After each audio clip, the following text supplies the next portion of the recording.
प्यारे बच्चों, आज मैं क्लास 10th में चैप्टर 4 क्वाड्रेटिक इक्वेशन में एक्सरसाइज 4.3 बता रहा हूँ। एक्सरसाइज 4.3 स्टार्ट करने से पहले मैं 2-3 एग्जाम्पल बताऊंगा। पहले वो एग्जाम्पल परीक्षा की दृष्टि से बहुत ही इम्पोर्टेंट है।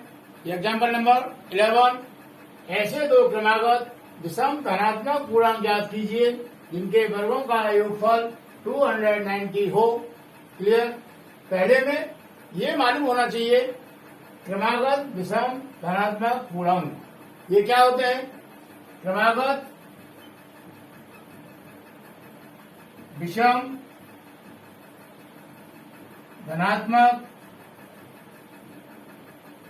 पूर्णांक ये क्या होते हैं। क्रमागत का मतलब क्रम से आने वाले, विषम का मतलब जो संख्या हमारी 2 से डिवाइड ना हो, धनात्मक मतलब पॉजिटिव। क्लियर। पूर्णांक संख्या हो गई। सबसे पहले हमें मानना पड़ेगा, माना दो क्रमागत विषम धनात्मक पूर्णांक इक्वल टू, एक को हमने x मान लिया तो दूसरा हो जाएगा हमारा x+2। क्लियर। यहां हमने x+2 क्यों लिखा, जैसे हमारा 7 है, 8 है, 9 है, इससे संख्या हमारी, तो 7 के बाद 8 आ रहा है और 8 के बाद 9 आ रहा है। हमें ध्यान देना पड़ेगा क्रमागत विषम धनात्मक पूर्णांक मतलब क्रम से आए और वो संख्या हमारी विषम भी हो। तो जैसे हमारा 7 हो गया, 7 के बाद में विषम 9 है तो यह 9 आएगा। माना हमने 7 को x मान लिया तो 9 क्या हो जाएगा, 9 होगा हमारा x+2। क्यों, बीच संख्या एक छूट गई है जो हमारी सम संख्या है। क्लियर। इसलिए हमने एक को मान लिया x और दूसरे को मान लिया हमने x+2। क्लियर। यदि हम इसको x और x+1 मान लेते तो ये संख्या हमारी क्रमागत विषम पूर्णांक नहीं होती। क्लियर। लिखेंगे प्रश्नानुसार क्या बोल रहा है प्रश्न हमारा, जिनके वर्गों का योगफल मतलब इसका वर्ग करना है, इसका वर्ग करना है और दोनों को प्लस कर देना है और उनका जो आंसर आएगा वो आएगा हमारा 290 के बराबर। क्लियर। क्या करेंगे, x² प्लस x+2 का whole square equal to 290। Clear. x² plus यहाँ ये वैल्यू खोलेंगे a प्लस b का होल स्क्वायर, तो ये हो जाएगा x² प्लस 2 का स्क्वायर 4 हो जाएगा प्लस 2ab मतलब 2 into x into 2ab। Clear. Equal to 290 x² और x², ये हो जाएगा हमारा 2x² प्लस 4 प्लस 2 इंटू 2 4 हो जाएगा 4x इक्वल टू 290। क्लियर।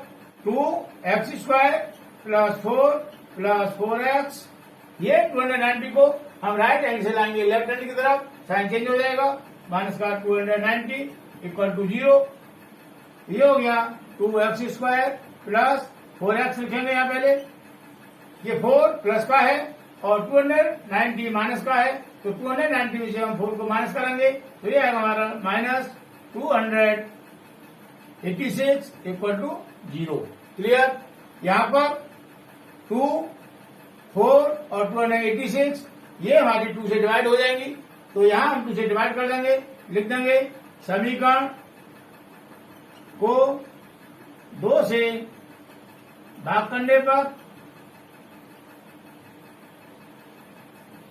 करने से क्या होगा, हमारी संख्या कम हो जाएंगी, छोटी हो जाएंगी। जब 2 से डिवाइड करेंगे हम 2x² को, 2 से 2 कट जाएगा, बचेगा हमारा x² प्लस 4x को डिवाइड करेंगे 2 से, ये आएगा हमारा 2x माइनस 286 को हम डिवाइड करेंगे 2 से, तो ये आएगा हमारा 143 इक्वल टू 0। क्लियर। ये हमारा x² plus 2x minus 143 equal to 0। अब हम इसको पूर्ण वर्ग विधि से या द्विघातीय सूत्र के द्वारा दोनों में से किसी भी मेथड से हल कर सकते हैं। पहले मैं बता रहा हूं इसको पूर्ण वर्ग विधि से कैसे हल करेंगे। हमने लिख लिया ये एक्स स्क्वायर प्लस 2x, ये लिख लिया, प्लस करेंगे यहां ये जो x का गुणांक है इसका करते हैं आधा, x के गुणांक का आधा। क्लियर, आधा कर लिया। और आधा करने के बाद में इसका करेंगे हम स्क्वायर, तो एक बार स्क्वायर को प्लस कर देंगे और एक बार स्क्वायर को माइनस कर देंगे। क्लियर, एक्स का गुणांक यहाँ 2 हो जाएगा, तो 2 का हम करेंगे आधा, तो 2 से 2 कट जाएगा 1 आएगा, तो ये हो गया 1। क्लियर, तो 1 का स्क्वायर प्लस करेंगे और 1 का स्क्वायर माइनस करेंगे और ये संख्या हमारी पहले से ही है -143 इक्वल टू 0। क्लियर, ये इतना क्या हो जाएगा x square plus 2x plus 1 का स्क्वायर, ये हो जाएगा हमारा x प्लस 1 का होल स्क्वायर। क्लियर, जब ये x हमारा प्लस का है तो जो फॉर्मूला बनेगा हमारा यहाँ वो प्लस वाला बनेगा, x प्लस वाई का होल स्क्वायर वाला। यदि ये x माइनस का आता है तो यहाँ फॉर्मूला बनेगा हमारा x माइनस वाई का होल स्क्वायर। क्लियर, तो यहाँ प्लस का है इसलिए फॉर्मूला बन गया ये x प्लस 1 का होल स्क्वायर। अब ये है -1 का स्क्वायर तो 1 आएगा, -143 equal to 0। Clear, x plus 1 का होल स्क्वायर -1 और -143 ये हो जाएगा हमारा माइनस का 144 इक्वल टू 0। क्लियर, अब x प्लस 1 का होल स्क्वायर माइनस ये क्या हो जाएगा, ये हो जाएगा हमारा 12 का स्क्वायर, 12 स्क्वायर हो जाएगा इक्वल टू 0। हम x प्लस 1 को a मान लें और 12 को b मान लें तो क्या हो गया a square minus b square, तो क्या होता है फॉर्मूला इसका a square minus b square, ये होता है हमारा a माइनस b और a प्लस b, ये हो गया। तो ये फॉर्मूला को हम यहाँ लगा देंगे, ये हो जाएगा a, तो हो गया हमारा x प्लस 1 माइनस b मतलब 12 माइनस कर दिया। इसी तरह से a हो गया हमारा x प्लस 1 प्लस b हो गया हमारा 12 इक्वल टू 0। यहां से x माइनस का 12 और प्लस का 1, तो यह है हमारा माइनस का 11। क्लियर, दूसरे ब्रैकेट में x प्लस 1 प्लस 12 13 हो गया इक्वल टू 0। क्लियर, यहाँ पर हमारे दो पद हैं, एक है x माइनस 11 और एक है x प्लस 13। इन दोनों का मल्टीप्लाई 0 हो रहा है, तो इनमें से कोई एक संख्या अवश्य 0 होगी। तो पहले हम इसको मान लेते हैं कि माना x माइनस 11 0 के बराबर है, तो हमने लिख लिया माना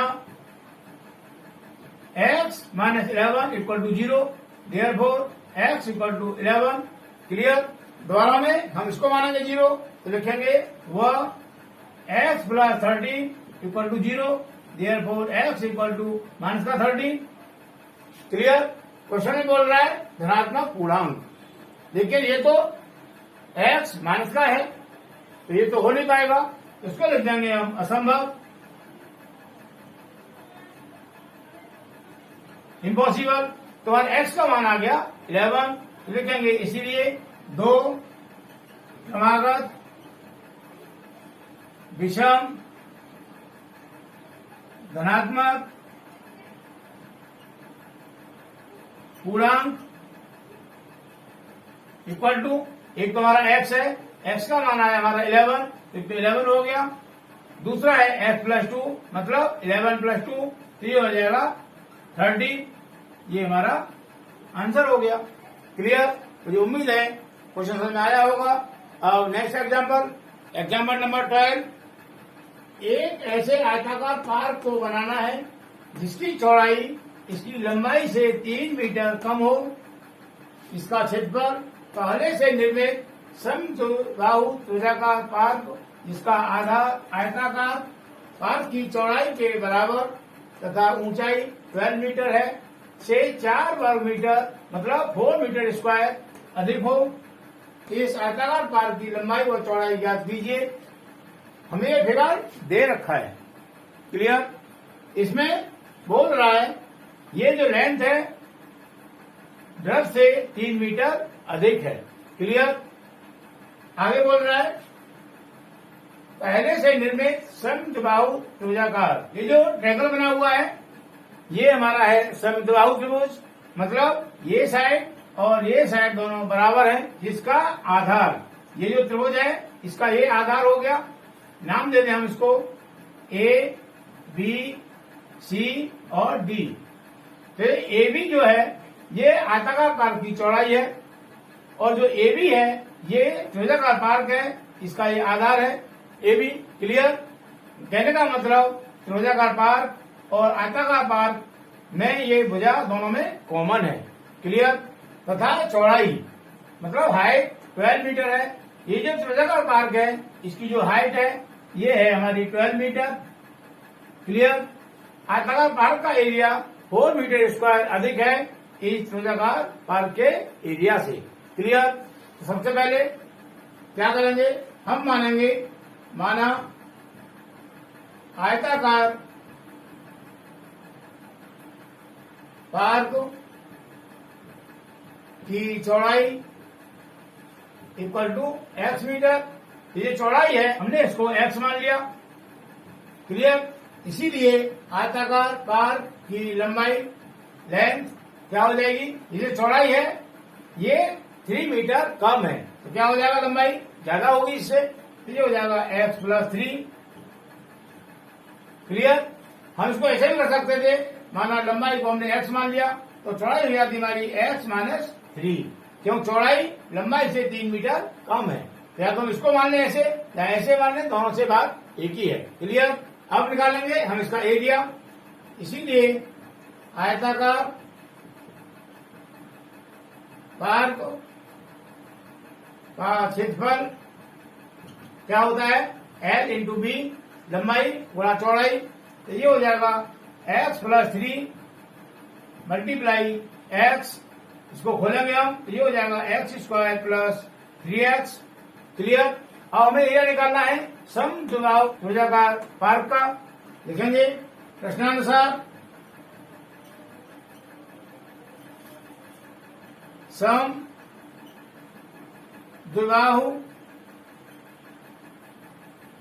त्रिभुजाकार पार्क का आधार यह भी दे रखा है आयताकार पार्क की चौड़ाई के बराबर, तो इसका आधार भी हमारा x मीटर हो जाएगा। क्लियर? वह समद्विबाहु त्रिभुजाकार पार्क की ऊंचाई ये भी दे रखी है 12 मीटर। क्लियर? इसीलिए समद्विबाहु त्रिभुजाकार पार्क का क्षेत्रफल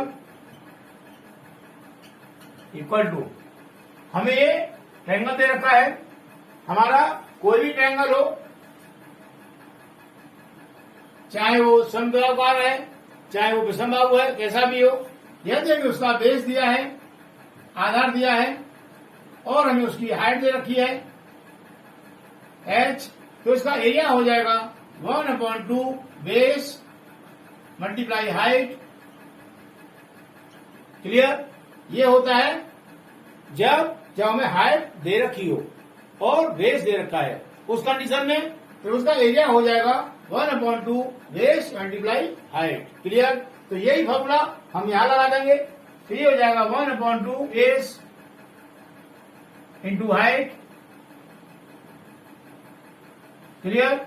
इक्वल टू 1/2 मल्टीप्लाई बेस है हमारा x मल्टीप्लाई हाइट है हमारी 12, 2 से काटेंगे 12 को 6 टाइम, तो ये हो गया हमारा 6x मीटर स्क्वायर।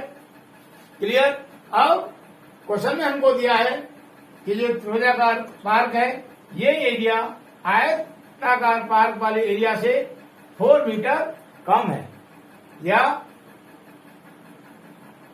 आयताकार पार्क का एरिया 4 मीटर अधिक है त्रिभुजाकार पार्क के एरिया से। तो उसको लिखेंगे कैसे, इसको लिखेंगे हम आयताकार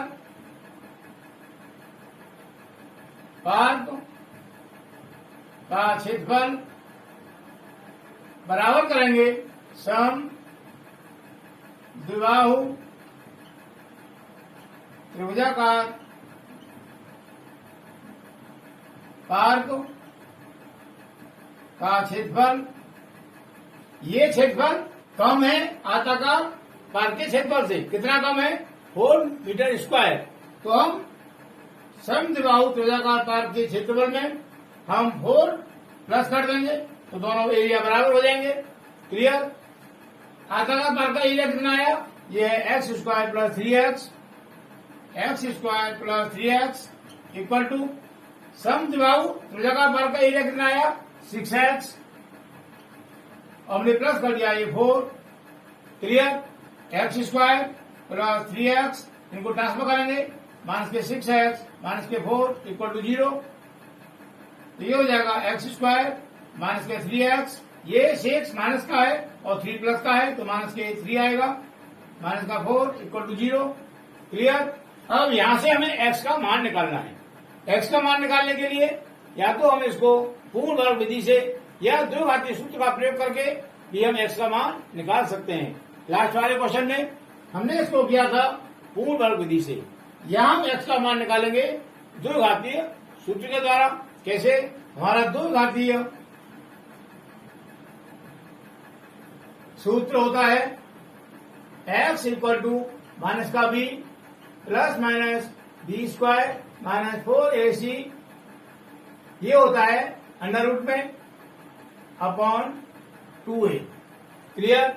यहाँ पर एक्स स्क्वायर का गुणांक a होगा, x का गुणांक b होगा और ये जो अचर है संख्या हमारी अचर पद है ये हो जाएगा c का मान। क्लियर?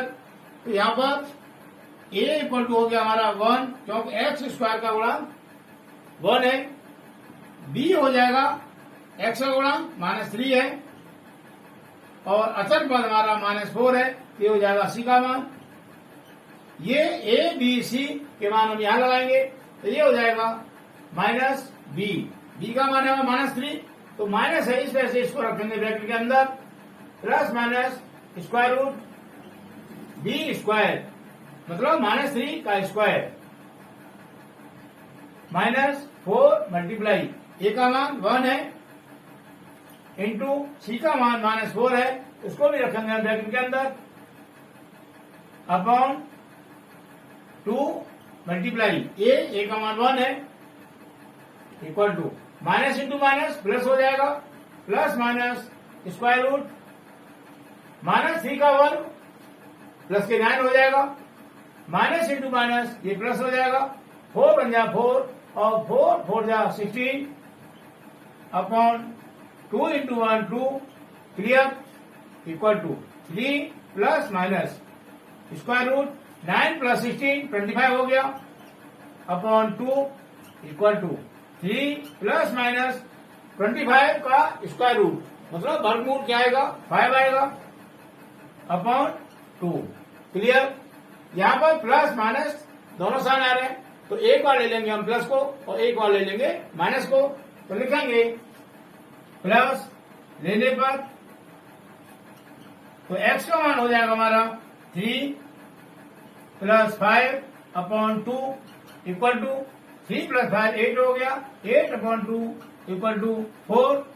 क्लियर? दोबारा में माइनस लेने पर x का मान हो जाएगा 3 माइनस के 5 upon 2 equal to 3 minus 5 minus के 2 आएगा अपॉन 2 2 से 2 कटेगा 1 टाइम इक्वल टू माइनस का 1।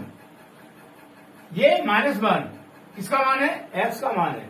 हमारा x क्या है? x है हमारा आयताकार पार्क की चौड़ाई। तो क्या चौड़ाई कभी माइनस में हो सकती है? नहीं हो सकती। तो ये हो जाएगा हमारा असंभव, इम्पॉसिबल। क्लियर? अर्थात जो x का मान 4 आया यही हमारा आयताकार पार्क की चौड़ाई होगी। लिखेंगे इसीलिए आयताकार पार्क की चौड़ाई 4 मीटर व पार्क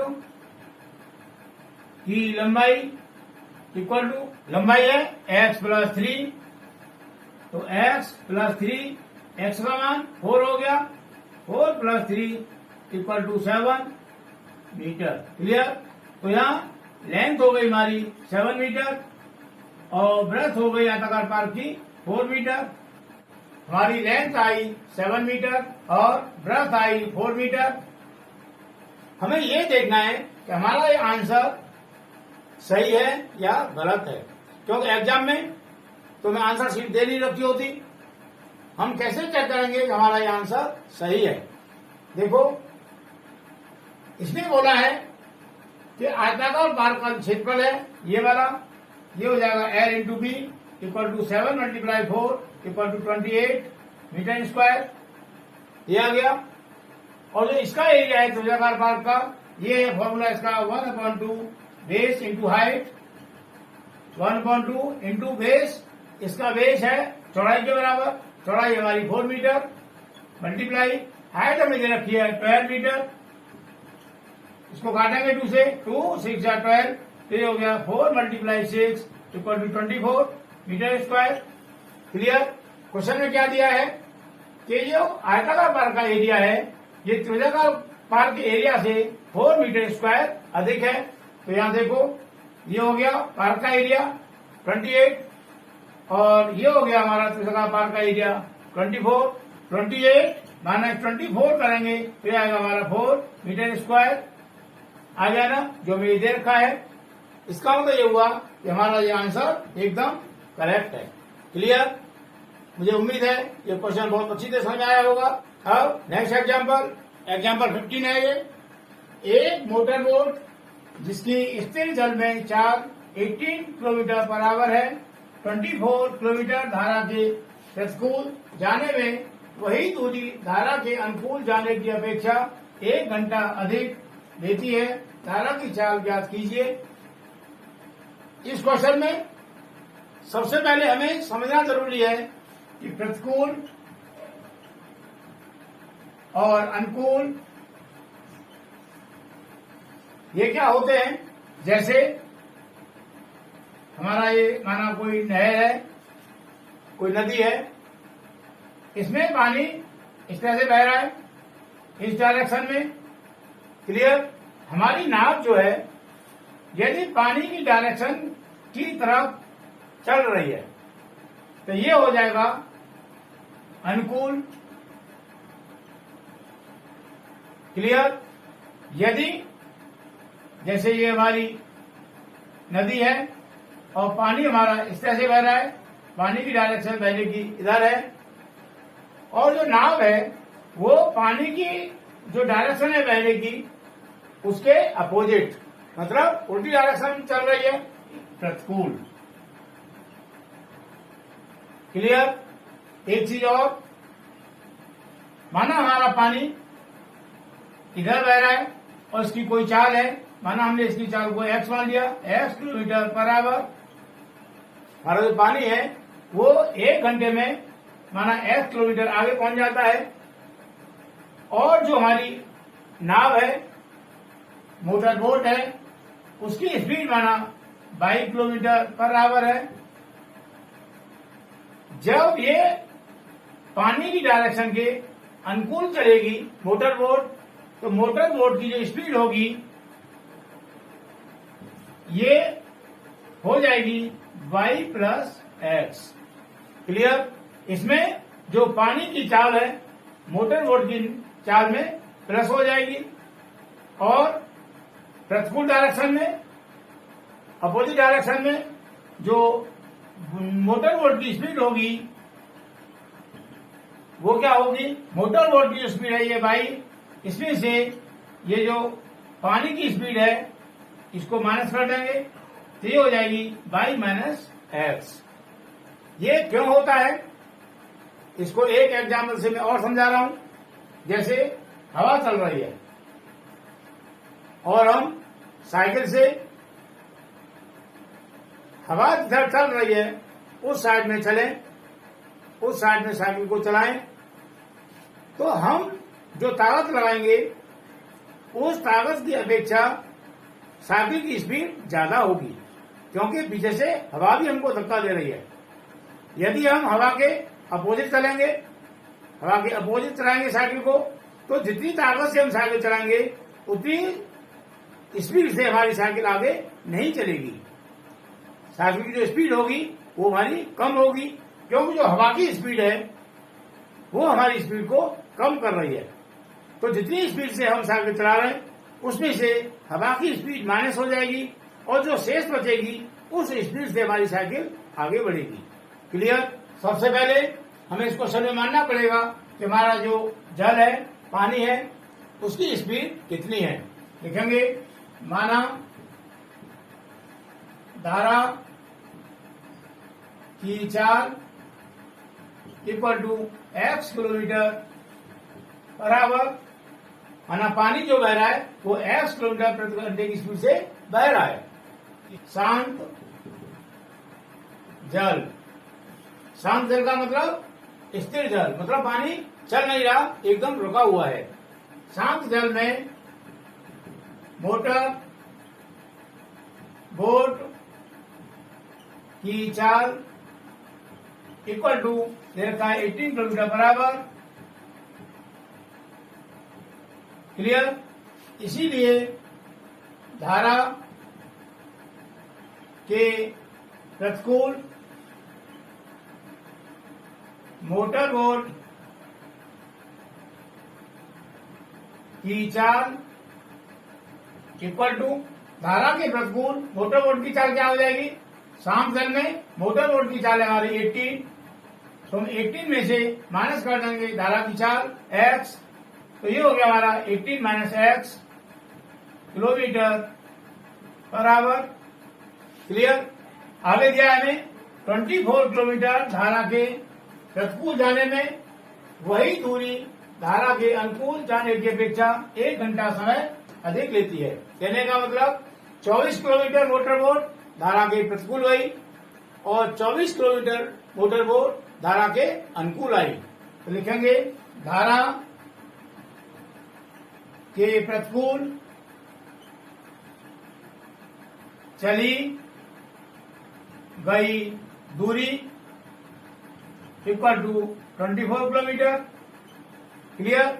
इसीलिए धारा के प्रतिकूल 24 किलोमीटर दूरी चलने में मोटर बोट द्वारा लिया गया समय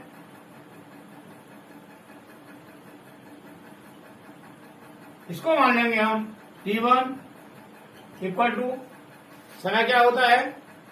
दूरी बटे 4, दूरी distance upon speed 4 equal to, दूरी हमारी कितनी हो गई? 24 किलोमीटर और चाल हो गई 18 माइनस x आवर। क्लियर?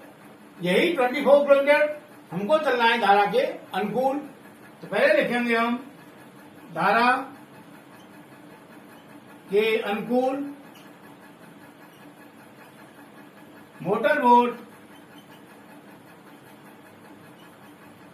की चाल, मोटर बोट की चाल में हम धारा की चाल को प्लस कर देंगे, ये हो गई 18 plus x kilometre per our. Clear? तो लिखेंगे इसीलिए 24 किलोमीटर की दूरी धारा के अनुकूल चलने में मोटर बोट द्वारा दिया गया समय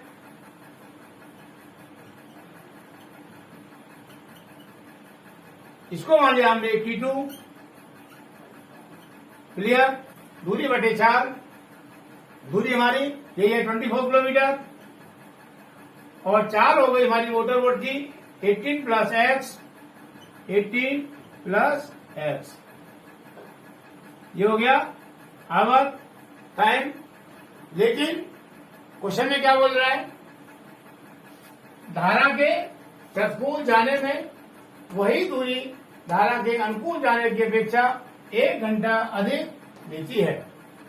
हमें ये 24 किलोमीटर की दूरी तय करनी है।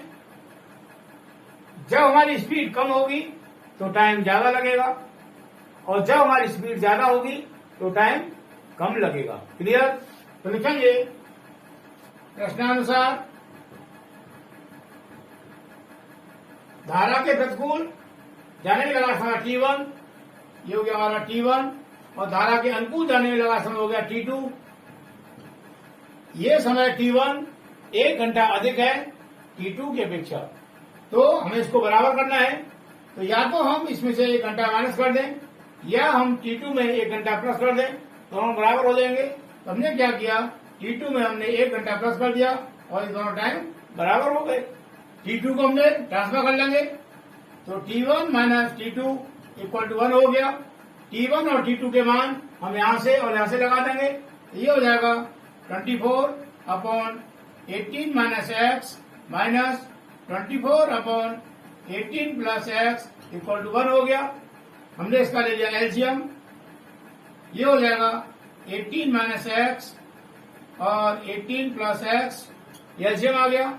18 माइनस एक्स से ये कट जाएगा, ये बचेगा, तो ये हो गया 24 ब्रैकेट में 18 plus X minus sign 18 plus X से ये कट जाएगा, ये बचेगा, ये हो जाएगा 24 ब्रैकेट में 18 minus X. Clear?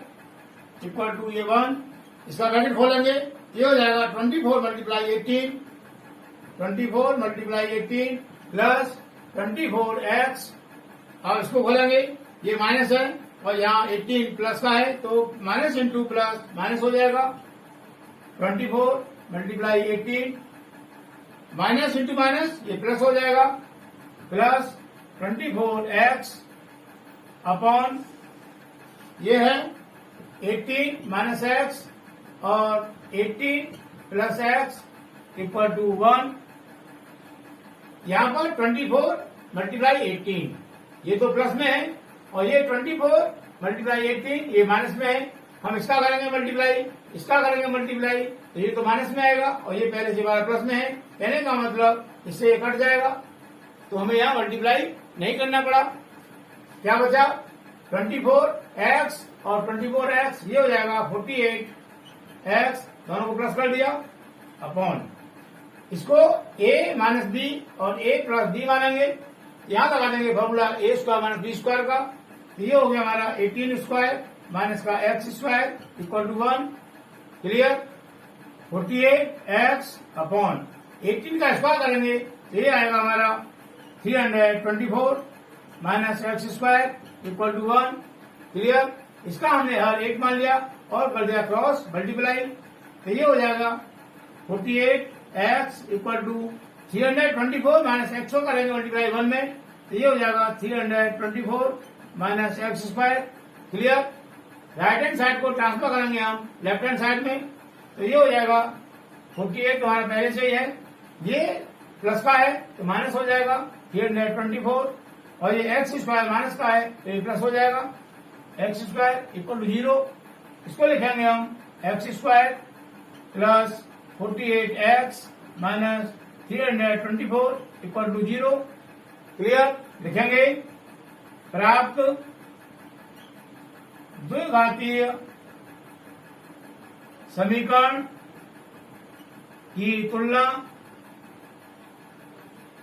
A X square plus B X plus C equal to 0 से करने पर,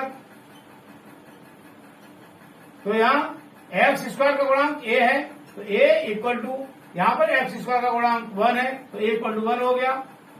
यहाँ पर एक्स का गुणांक बी है और यहाँ पर एक्स का गुणांक 48 है, तो बी इक्वल टू 48 हो गया।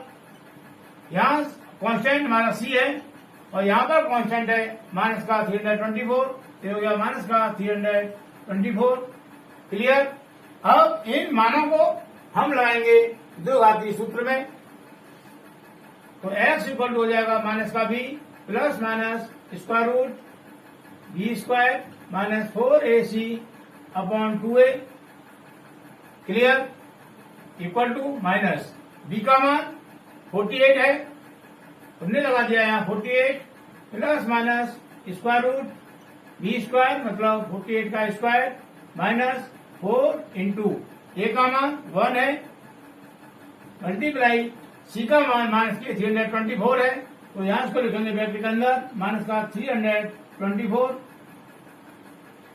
अपॉन 2 इंटू ए का मान 1 है तो 1 लगा दिया इक्वल टू माइनस का 48 प्लस माइनस स्क्वायर रूट 48 का करेंगे स्क्वायर तो आएगा 2304, ये माइनस और ये minus, minus into minus plus हो जाएगा 4 बन जाए 4 और 4 से करेंगे मल्टीप्लाई 324 में तो ये आएगा 4 4 16 4 टू 8 9 और 4 3 12 1296 अपॉन ये 2 हो गया इक्वल टू माइनस का 48 प्लस माइनस स्क्वायर रूट 2304 को हम प्लस करेंगे 1296 में, ये आएगा हमारा 3600 अपॉन 2 इक्वल टू माइनस का 48 प्लस माइनस 3600 का हम निकालेंगे स्क्वायर रूट, ये आएगा 60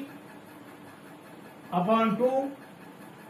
अब यहाँ साइन प्लस और माइनस दोनों हैं तो एक बार को लेंगे हम प्लस और एक बार लेंगे माइनस, लिखेंगे प्लस चेन लेने पर तो x इक्वल टू हो जाएगा माइनस का 48 प्लस 60 अपॉन 2 इक्वल टू ये बचेगा हमारा 12 प्लस का अपॉन 2 और 2 से कट जाएगा 12 6 टाइम, ये हो गया 6। अब लेंगे माइनस साइन तो रेट चेन लेने पर